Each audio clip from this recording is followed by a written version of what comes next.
ఈరోజు పోలీస్ స్టేషన్కి వచ్చి డిఎస్పీ గారికి రిప్రజెంటేషన్ ఇవ్వటం జరిగింది.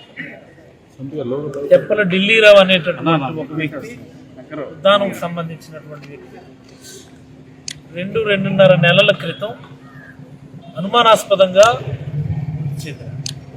అందరికీ తెలిసి, అంటే పేపర్లో కూడా వచ్చింది, ఎలక్ట్రానిక్ మీడియాలో కూడా వచ్చింది.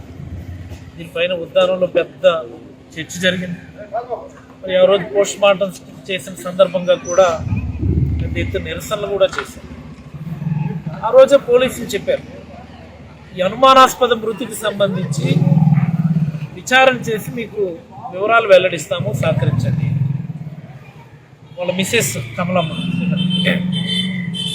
ఆ రోజు నుంచి ఇప్పటి వరకు కూడా ఏడుస్తూనే ఉంటాడు. ఆవిడ ఎక్కని గడపలేదు, దిగని గడపలేదు. మా ఆయన ఎందుకు చనిపోయాడో చెప్పండి అంత. ఆ తర్వాత కూడా ఒక 3-4 సార్లు మన డిఎస్పీ గారికి వందల సంఖ్యలో, 10ల సంఖ్యలో కాదు, వందల సంఖ్యలో ఉద్దానం వాసులంతా వచ్చి రిప్రజెంటేషన్ ఇవ్వటం జరిగింది.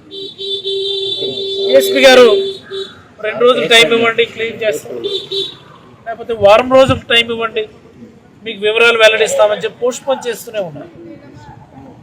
మరి ఈ సందర్భంగా రాజకీయాలకు ఆస్కారం లేకుండా, ప్లీజ్ మార్క్ మై వర్డ్, గతంలో ఇలాంటివి ఏమైనా జరిగితే ఉన్నటువంటి ఇప్పుడు అధికారంలో ఎవరైతే ఉన్నారో అప్పుడు ప్రతిపక్షంలో ఉన్నటువంటి వాళ్ళు విపరీతంగా ఆరోపణలు చేసేవారు. ఏ స్థాయిలో ఆరోపణలు చేసేవారంటే, ఎక్కడ ఏం జరిగినా సరే మా ప్రోత్బలంతో జరిగిందని కూడా కాదు, మేమే చేస్తాం అన్నట్టుగా ఆరోపణలు చేస్తాం. మేము అలాంటి దానికి మేము ఆస్కారం ఇవ్వడం, రాజకీయాలు చేయకూడదని చాలా మౌనంగా పోలీసులతో సమయానికి సంప్రదిస్తూ, మరి అలాగే ఫ్యామిలీని సంప్రదిస్తూ, ఉద్దానం పెద్దలు, ప్రజా సంఘాలతో కూడా మాట్లాడుతూ వెయిట్ చేయటం జరిగింది. ఎప్పటికీ కూడా వాస్తవాలు వెల్లడించినటువంటి పరిస్థితి కారణంగా ఈరోజు ప్రత్యక్షంగా పోలీస్ స్టేషన్కి వచ్చి డిఎస్పీ గారితో మాట్లాడారు. అంటే ఉద్దానంలో ఒక మనిషి చనిపోతుంది, అర్థం కాని రీతిలో చనిపోతుంది, అనుమానాస్పద రీతిలో చనిపోతుంది.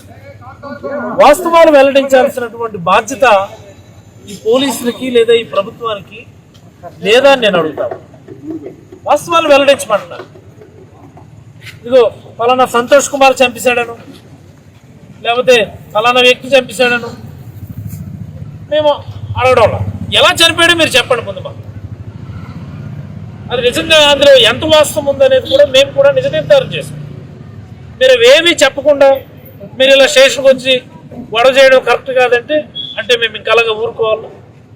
ఉద్దానం గొంతు మూగపోవాల్సిందేనా? ఎవరు అడిగితే వాళ్ళ మీద అక్రమంగా కేసులు కట్టడం అనేది ఒక ఫ్యాషన్ అయిపోయింది. ఎవరైనా సోషల్ మీడియాలో ఒక అంశం మీద అడిగితే ప్రభుత్వాన్ని నిలదీస్తే ఆయన పిలిచి ఎఫ్ఐఆర్లు వేసేస్తారు. ఎవరైనా ఒక సందర్భంలో నిరసన వ్యక్తం చేస్తే వాళ్ళ మీద ఎఫ్ఐఆర్లు వేసేస్తాం. ఈ ప్రభుత్వం వచ్చి నా మీద ఇప్పటికీ 3 ఎఫ్ఐఆర్లు వేసారు. I don't understand. అసలు నేను ఏం క్రిమినల్ యాక్టివిటీ చేస్తున్నానో నాకే అసలు అర్థం అవడం లేదు.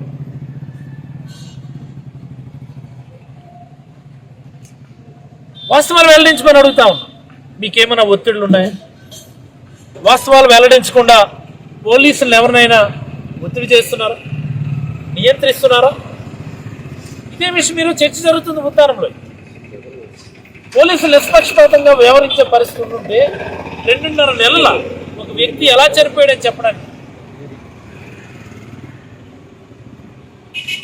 మా పోలీసుల వ్యవహారం ఎలా ఉందంటే,